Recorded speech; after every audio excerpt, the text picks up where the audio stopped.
Welcome to the Home Team Podcast. I'm Carl Falconer. And I'm Danny Arroyo. And we're tackling homelessness.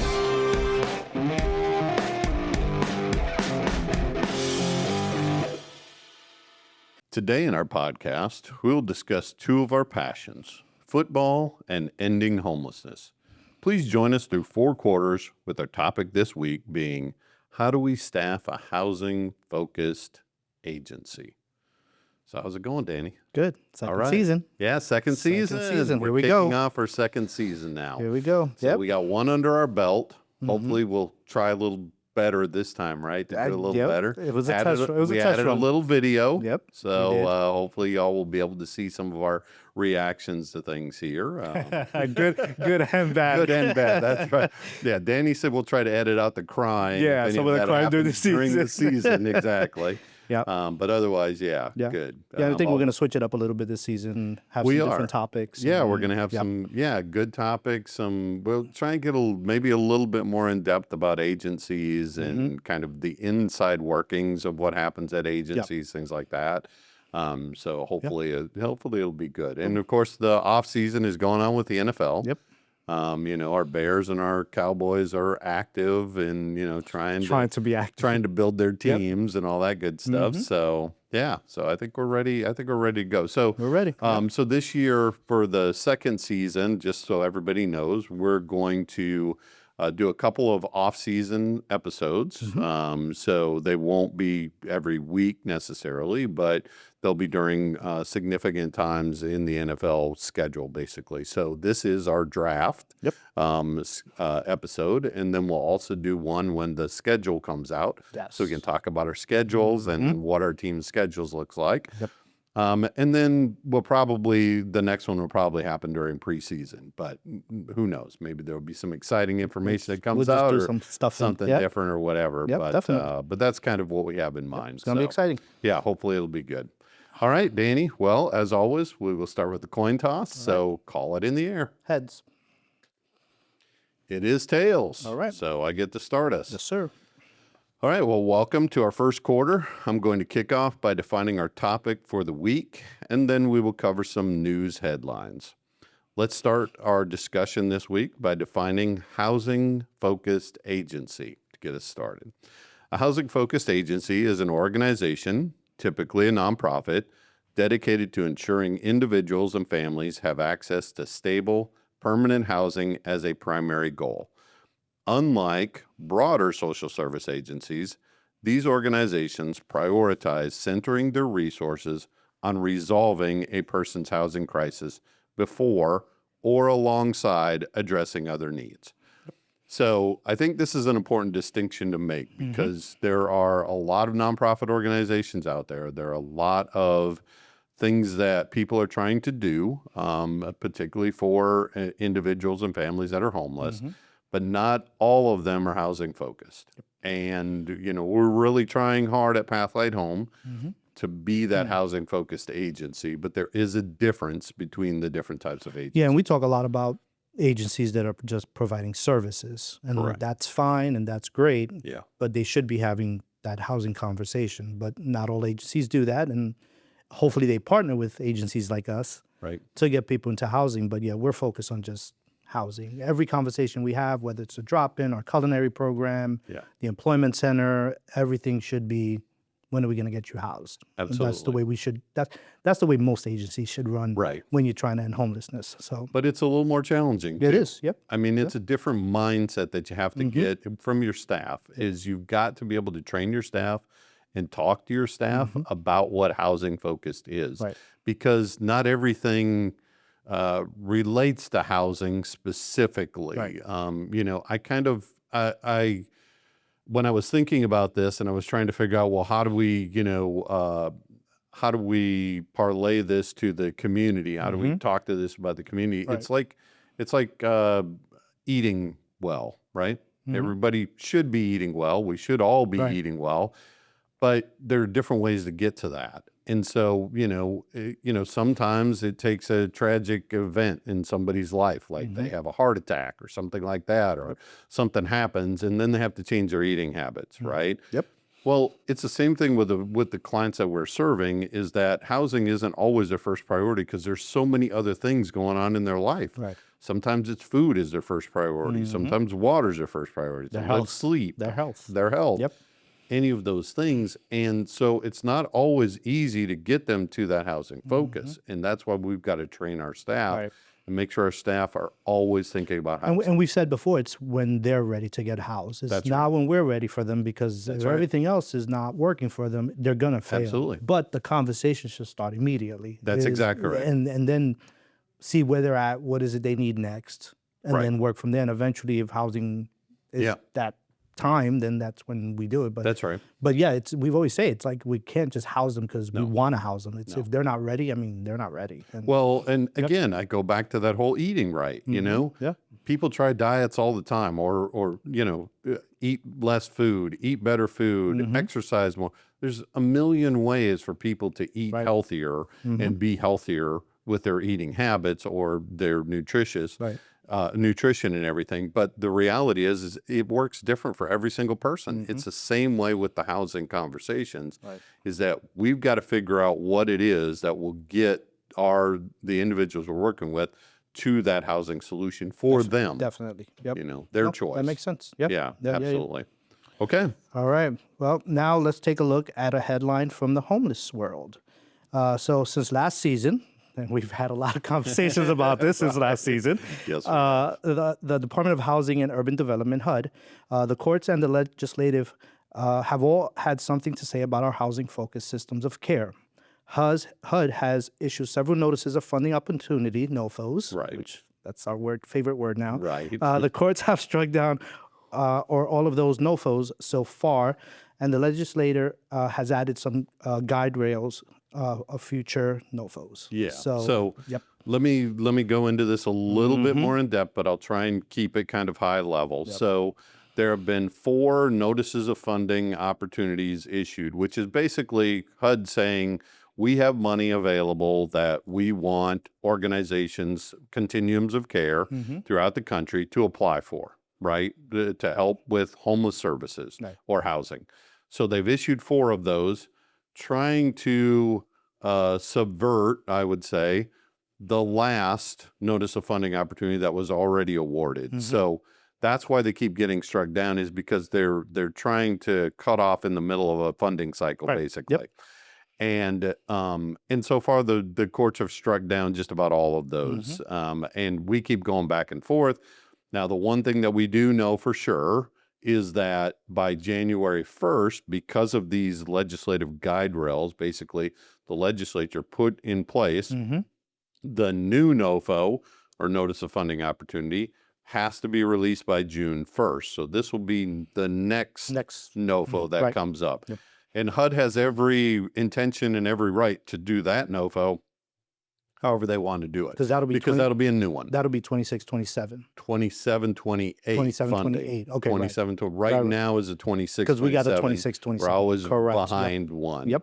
But it looks like the 26, 27 funding, HUD funding, is probably going to go through for all the agencies that received that funding or were awarded it.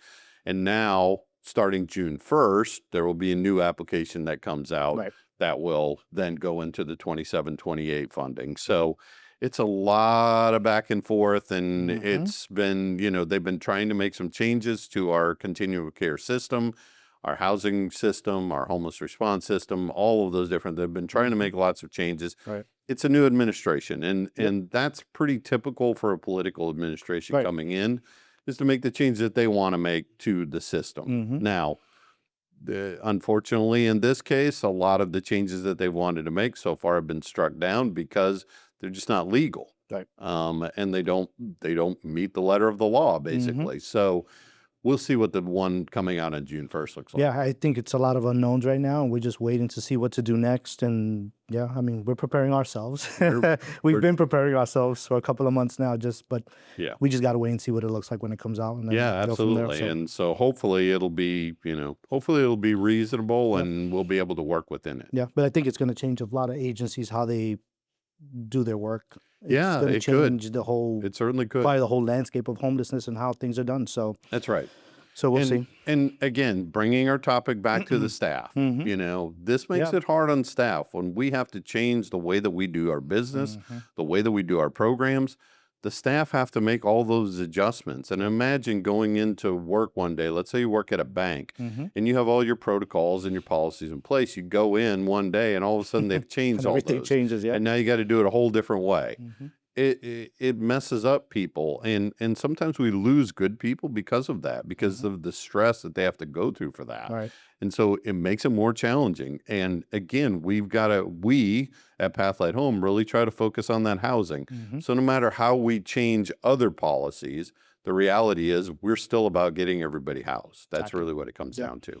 Yeah, So, and then training our staff. I mean, that's what we do here anyway. It's constantly absolutely. training our staff with all the changes that come up. So Yeah, absolutely. Yep. All right. Well, now let's talk about the Super Bowl. Hey, and the off season for our Bears and our Cowboys. Yeah. So apparently there's a draft coming up. there is. Dan, Yeah. so that's good. It's in a couple of days. Yeah, absolutely. coming So up. let's talk about the Super Bowl first. What did you think of the Super Bowl? It was a great game. Yeah. It was a really good game. Yeah. It was great. I mean, it was good. So, just- it was good. It was. I don't know if it was a great game. It was a great game. I don't know if it was a great game. I'm going to have to was. push back on that a little bit. Seattle was overwhelmingly better than New England. There's no doubt about that. I personally would have preferred to see another team like Buffalo in there, because I would have loved to have seen Buffalo's offense go against Seattle's defense. I mean, their defense was just incredible. I would have rather seen that matchup. Just to That see to what me would have been what more Allen would have interesting. done, right? Yeah, to see, to kind of see how that. Obviously, it didn't work out, but it was clear that the NFC was the better conference this year. I mean, they just had better teams almost all the way through. The Rams, the Seahawks, heck, even the Bears. I mean, we had we had you had a good season. we had better teams in the NFC than the AFC did. And Definitely. so, to have this matchup, it seemed really lopsided. I mean, it just did. But they earned their right to be there. They earned the right to be there. They did. That's fine. You are exactly right. Any given Sunday, halftime right? was good. That's right. The Yes, halftime was halftime was great. good. Yes, Yeah, exactly. That's great halftime, Yes. so good. Yes. So, good. So, all right. So let's talk about the draft a little bit. What do you think about your Cowboys? Well, the draft is April 23rd to the 25th. It's Right. going to be held in Pittsburgh. Yep. We've been quiet, Yeah. which is surprising, which is scary also, because I don't know what Jerry's going to do. But yeah, this is our first year since 2008 that we have two number ones. Yeah. So we have the 12th pick and the 20th pick. The 20th Yeah. pick we got because of Micah. That's Yeah. how our Yeah. off-season started last year. Right. So we were like, okay, we're getting Right. jinxed already. This That's is bad. But yeah, we have the number one 12 overall, then we have 20, and then we have a bunch of other ones. Yeah. I think right now they're looking, some of the needs I think that we're needing is linebackers, Yeah. cornerbacks. Yeah. Our defense was like Defense was just terrible. horrible. Especially our Terrible. secondary was bad. Oh, last year. absolutely. It They was were terrible. horrible last year. Well, I mean, you gave away your defensive players. Yeah. I mean, your Yeah. best player on the whole team was. Yeah, so we struggled a lot last year, but Yeah. we're right now, analysts are saying that they're looking at Ruben Bain that we just talked about a little while ago. Reuben Bain, I think, again, we talked about this a little bit before we got on this podcast, and I think Reuben Bain is the steal of the draft. I think whoever gets Reuben Bain, I watched him in some of those playoff games that they had at the end of the season. Right. It just, I mean, an outstanding player. I think he's Let's excellent. Let's see what we do. They're talking about Akeem Mesidor and Sonny Styles as the top targets right now. Yep. My favorite person, Jerry Jones. He says he plans to take the best players available in 26. Shouldn't that be every year that you want the best players for your team? Like, why 2026? Sure, exactly. He's going to start taking the best players? Yeah, he's gonna. Yeah, this year he just decided why not. Let me just get the best tactic. That's right. But he's talking about offensive players getting the best ones, but it's like don't forget about defensive, because that's where we struggled. So, Yeah. so that's kind of where he's at. He's been very quiet, which is very weird. But, so I'm scared of what he's going to do. What I'm wondering is he going to try and trade up with one of those picks? Is he going to try and get up a little higher? Because again, Reuben Bain, to get him, I think he's going to have to go higher than higher. 12. Yeah, I 'cause mean, we're at 12. That's the first one. I think he'll be gone by then Yeah. if they don't trade up. I think so Now, too. if they, package that pick with something else and, try to move up, I think they have a chance to move up.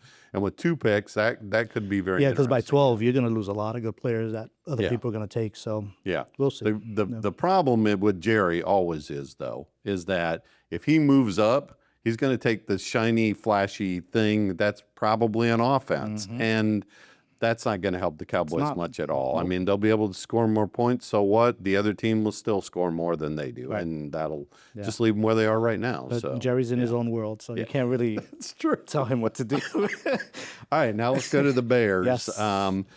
So I looked over the Bears draft needs. So we got rid of a couple of players. Tasker, our safety, was gone. Jaquan Tasker is gone. So safety is a big need for us. Okay. Our defense wasn't as good as our offense. So I think they're leaning more towards the defense, either defensive end, edge rusher, interior lineman, something like that. Yeah. But interestingly enough, on one draft site that I saw, they were talking about wide receiver. And we got rid of DJ Moore, who was one of our top wide receivers, probably our number 1, actually, receiver. But they're thinking that Rome Odunze, the new kid on the block for Chicago, will take over that number 1 spot. Okay. I'm not so sure about that. So I think they probably will have to draft another wide receiver to come in and at least complement what Rome is doing there. So, but we'll see how that works. But I'm hoping with their first pick that they pick defense.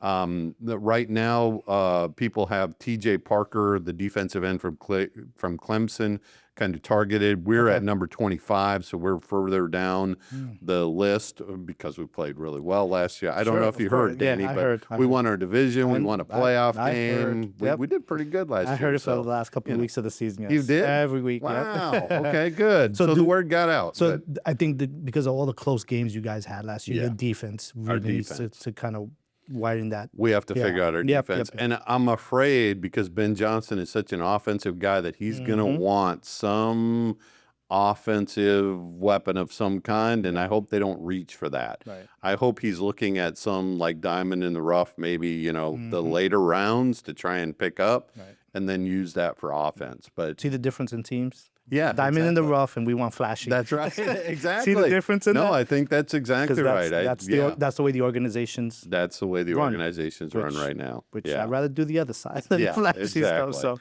but it should be interesting, and I know I'm going to be glued to the TV watching those picks for sure. So it'll be in about a week or so. Yeah, absolutely. All right. All right. Well, that wraps up our first quarter. Now here's a short message about our upcoming event at Pathlight Home. Hi, I'm Carl Falconer, the president and CEO of Pathlight Home. And I only have one word for you, 4, as in the golf 4. Join Pathlight Home for our inaugural Home for Everyone golf tournament, where great swings meet even greater impact. Happening June 12th at Topgolf, this event is more than just a game. It's your chance to connect, enjoy amazing food, and support housing solutions right here in our community. Not a golfer? No problem. Come for the food, the networking, and the fun. We've got a spot just for you. To register, go to our events page at pathlighthome.org and help us drive change, one swing at a time.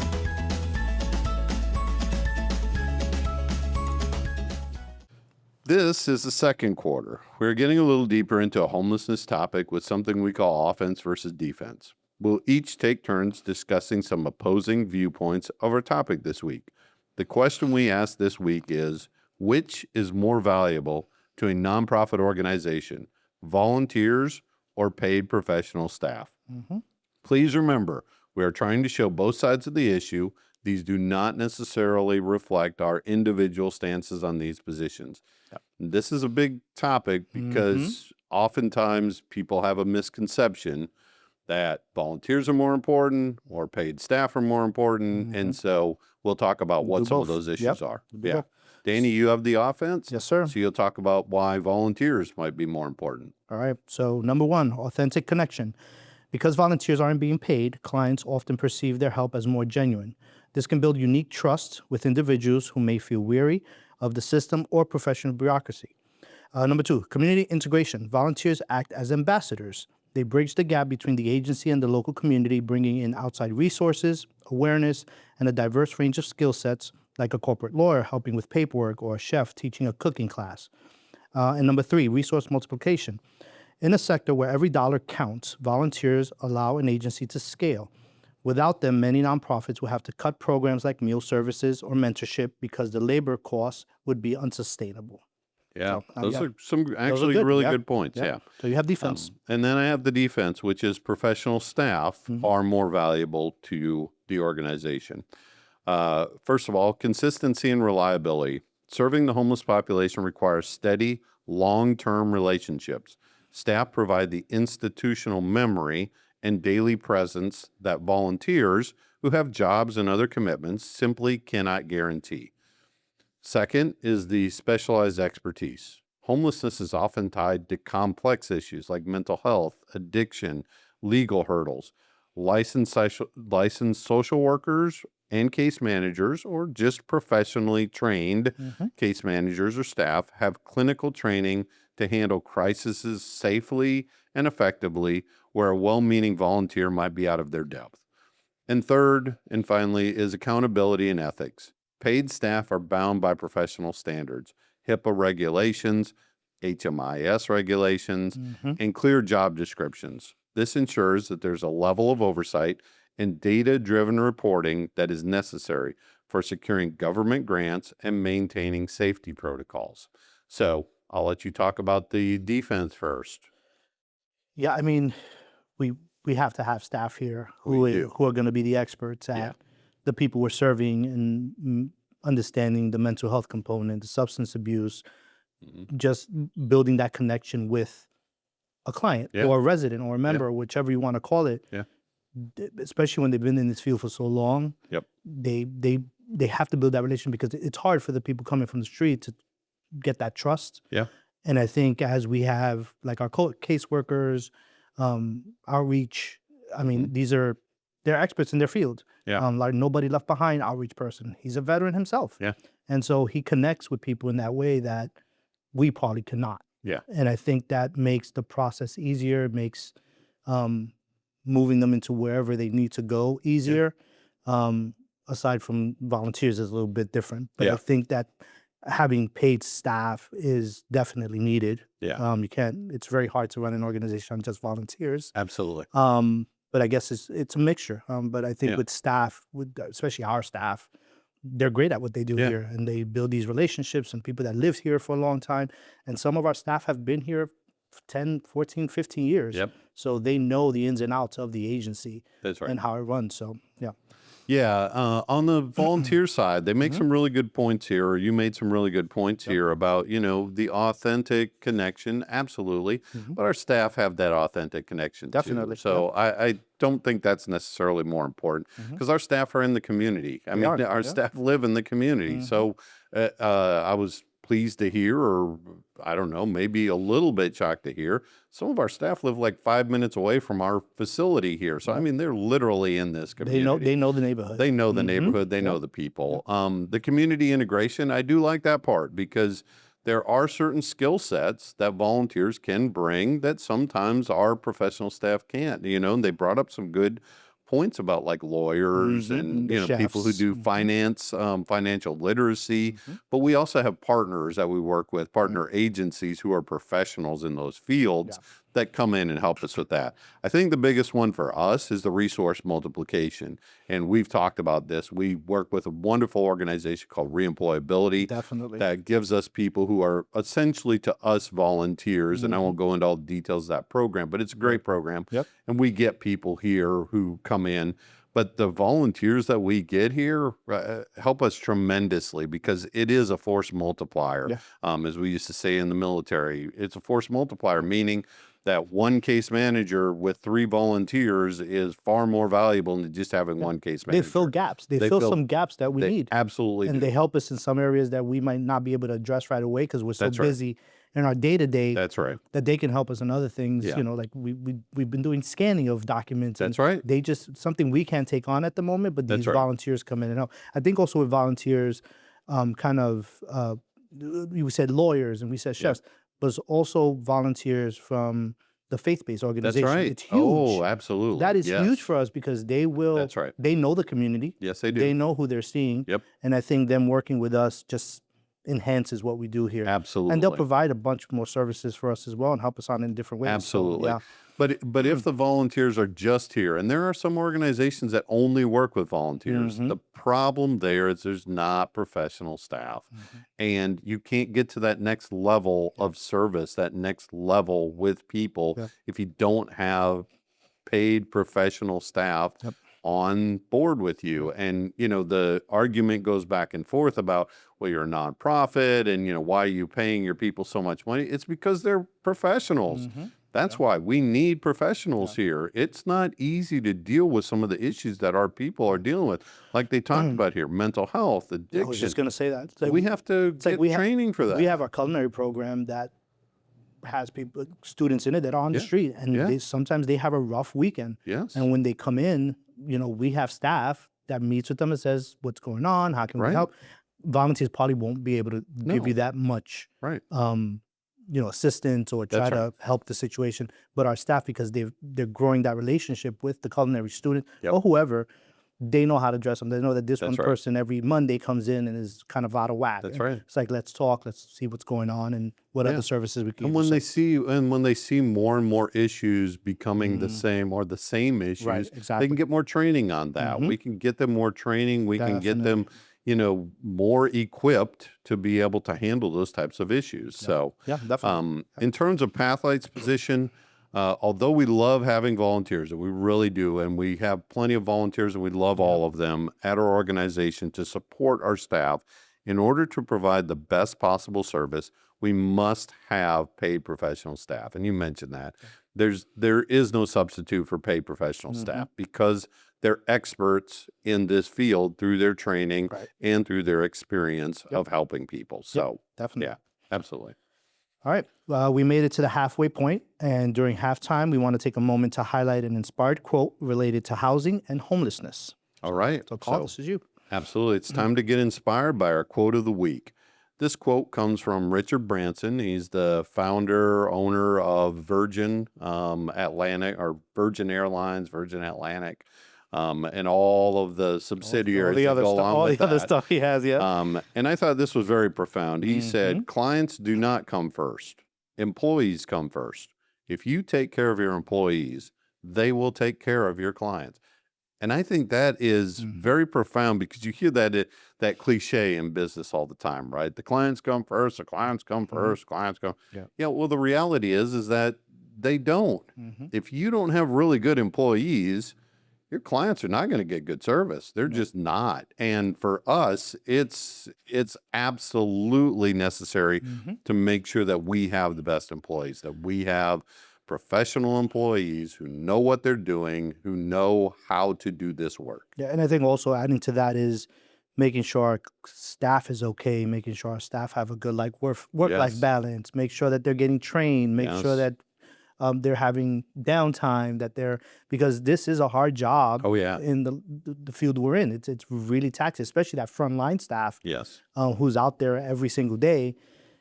You know, we make it a priority to take care of our staff, right? And we make it a point to train our staff and get them ready and get feedback from our staff and make sure that they understand what we're doing and tell us if it's working or not.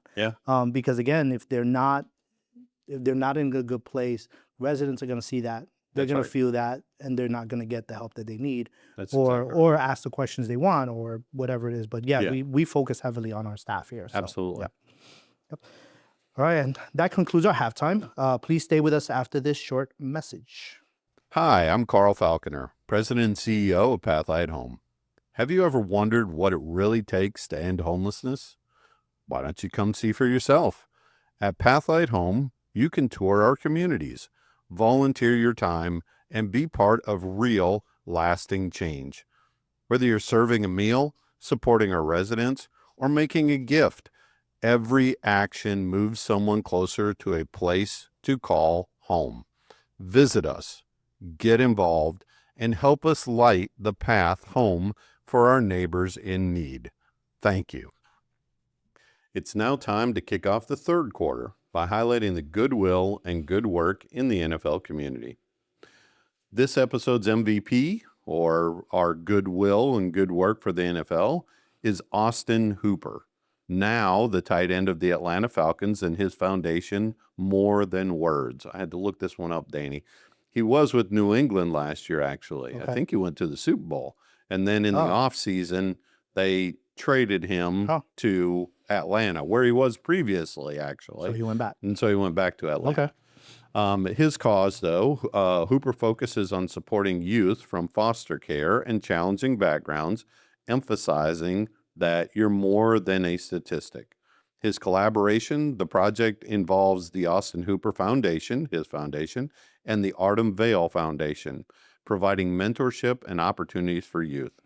More Than Words, this organization runs a bookstore and empowers young people to take charge of their lives through work and training.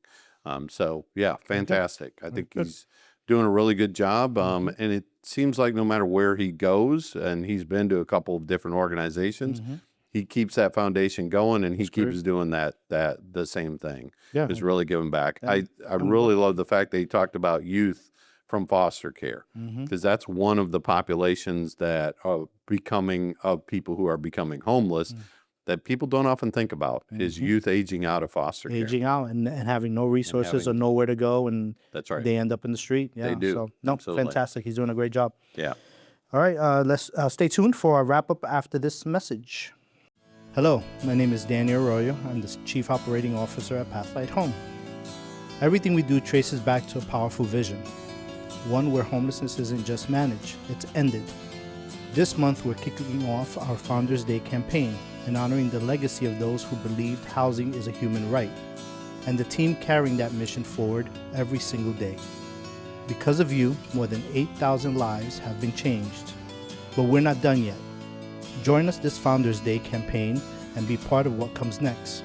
Give today, change a life, and help us create a future where everyone has a place to call home. Welcome to the fourth quarter, where we will wind down this episode by first reflecting on a homelessness MVP, discussing a fumble, and finishing up with our key takeaway. All right. All right. So let's start with our MVP of the week. Yeah. So our MVP, we know this organization very well. They were just here. They were just They were visiting just us. here with This us. is Yeah. great. Our MVP this episode is the Rescue Outreach Mission in Seminole County, Florida. They are focused on serving the homeless and are seeing a surge in need with intake and placement numbers rising in just 4 years. Yeah. The Rescue Outreach Mission is in Sanford, has more than tripled permanent housing placements from 70 in 2021 to 227 in 2025. That's a Ooh, lot. that's great. Yeah. Rising rent, insurance costs, and fixed incomes are driving older adults out of housing. More than 25% of those seeking help at the mission are now seniors without a place to live, which we've discussed, seeing a rise in seniors. Absolutely. One of the fastest growing group of homeless here in Florida and across the United States is seniors, according to the Department of Housing and Urban Development. Chris Ham, the CEO of the Rescue Outreach Mission of Central Florida, says the rising cost of living is pushing more seniors into homelessness. Economics. The cost of living is rising, rent is going up, insurance is rising, so it's forcing a lot of seniors out of their homes and their rental units, Ham said. Ham said the demographics at the mission have shifted, with more than 25% of those entering now are seniors who simply cannot afford rent. The Rescue Outreach Mission of Central Florida and Sanford is the primary low-barrier nightly emergency shelter in the county, meaning people can typically show up and get a bed that night if space is available. Yeah. Chris is fantastic. Chris has done a fantastic job there since he got there. He has. Because that shelter was not where it should be. That's right. And he has changed it completely. So, And the beautiful thing I love about this, and I think what really makes this an MVP, is their housing focus now. Yep. I think before they were emergency shelter focused and great. Again, not to say that they weren't trying to help people get into housing. Mm-hmm. But the fact that they've tripled the amount of people that they're getting into housing now really shows that they've changed the mentality of their staff there. Mm-hmm. They really have, Right. because now they're really focused on that housing. In fact, it was one of the reasons why Chris reached out to us and said, hey, we Yeah. want to come take a Correct. look at your facility again. Yeah. Because we want to get refamiliarized Mm-hmm. with what you're doing at Pathlight Homes so that we can make more referrals if we need more housing Yeah, I options. visited there prior to Chris arriving, and it was just a ghost town there. And it was just, they weren't focused on anything housing. It was just, they were just trying to fill the beds and see just- what's next. But their staffing was different. And again, Chris has done a fantastic job out there, just Absolutely. transforming that shelter and again, focusing on housing. Focusing on housing, which is great. And again, I think it goes back to the whole idea, though, that any social service agency, support services, or whatever they're doing can be housing focused. Right. Every agency can do more housing focus if they really apply themselves to it and figure out how it works with their agency. The problem is that a lot of them don't. A lot of them just focus on meals or just focus on, whatever ancillary service they're doing, and don't take it that next step further to really try and get people connected to housing. Because again, homelessness needs housing. I mean, that's what the answer to homelessness is housing. Yeah. It sounds pretty simple, but And the great thing about Chris is he is in everything. He goes to every meeting. He's trying to branch out as much as he can to get all the resources that and partner, so he could get all the resources that he can. Again, he came to us and was like, "What are you gonna do for us? Absolutely, You got to help." That's us, exactly right. So that's exactly right. So well, now on to our fumble of the week. Since 1980, St. Francis House has served Gainesville, Florida, Gainesville's homeless community, with shelter and hot meals.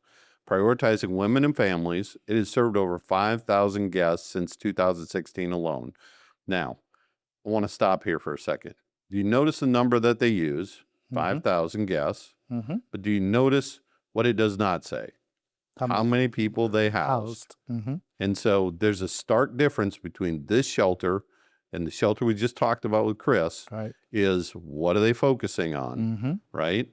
When you hear that about an organization, we serve 5,000, we serve 50,000, we serve how many ever thousands of people they've served, and they don't talk about housing or how many people actually got out of homelessness, that's a red flag. Yeah. It's a red flag to the community that maybe it's not as housing focused as it should be an agency. And because the reality is most housing focused agencies that house people put those numbers in their data because they want people to know they're getting people housed. Exactly. That's what they want. Anyway, at this organization, St. Francis House, but in under a month, the shelter will permanently close its downtown facility due to funding and staffing challenges. I think we will all grieve, said Lori Schiffbauer, the organization's executive director of 5 years.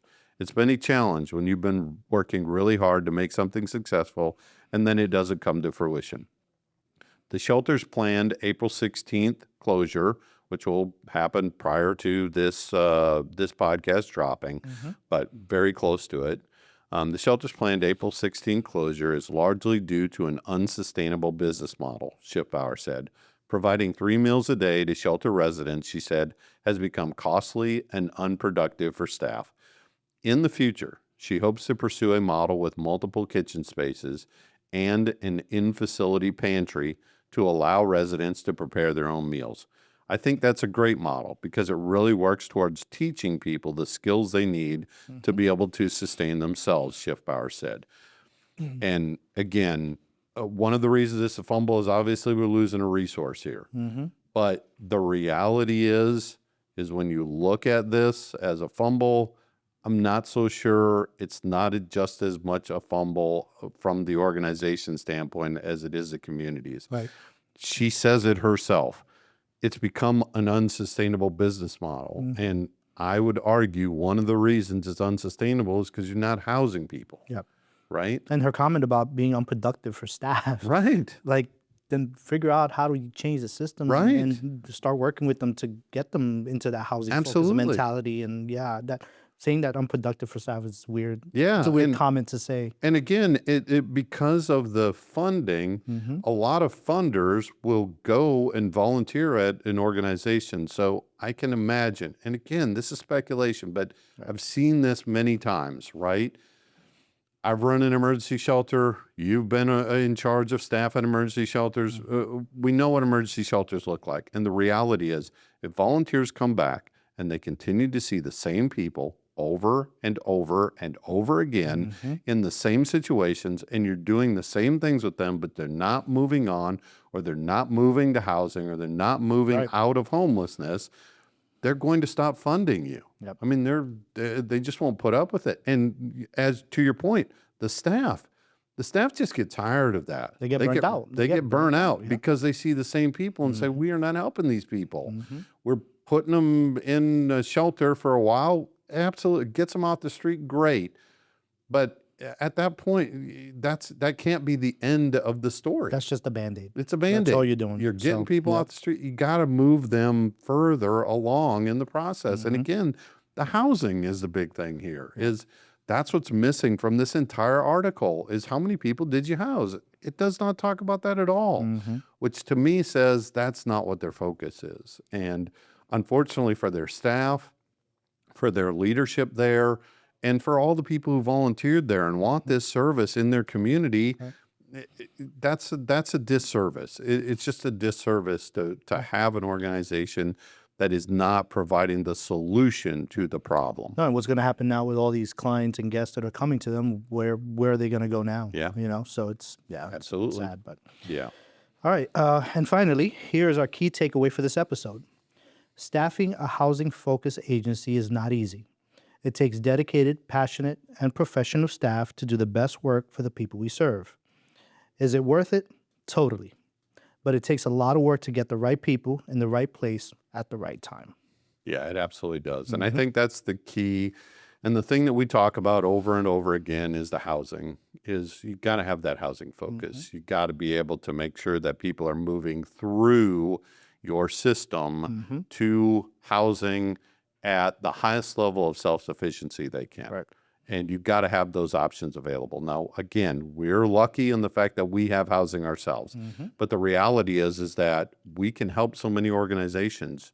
If they come to us and talk to us about housing, we'll be happy to try and figure out a partnership. And we have already. And we have. And again, just like Chris Ham coming here, he wanted to know, how do I get my people into your housing? How do I get people moved through my shelter into housing options? And then he talked about housing options that they're going to try and work on at the shelter. And obviously they're doing some work in that direction because they multiplied by 3 the number of people that they're putting into housing.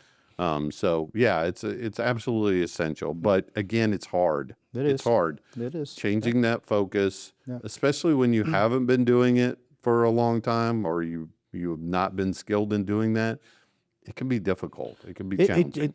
It changes your agency completely. It does. I mean, it just does. You have to revamp the whole thing and train everyone and make sure the staff is aligned to the mission of what you want to do, because if they're not into that housing focus, they're not going to be very effective for you. That's right. Or the client. Yeah. So it changes the whole entire agency when you shift your mission. That's right. So yeah absolutely. Yep. Great. All right. Well, that concludes our episode for the week. I do want to give a shout out to the guy in the back here. The guy over there. The guy with the hat, Kwan, who is our producer. We appreciate all his work and all the work from our production staff that helped put this together. It's our first time trying this, so hopefully we did okay, right, Danny? Hopefully, we'll see. Hopefully they got my good side. Yeah. We're still trying to figure out. We might have to switch seats or something, maybe, depending on which is a good side. Yes, definitely. But that concludes our episode for this week. Remember, if you do have any questions or comments for us, please email us at questions@pathlighthome.org. Yes. As always, we will leave the last words for our beloved co-founder, the late Reverend Fred Maxwell. Take it away. I'm still dreaming.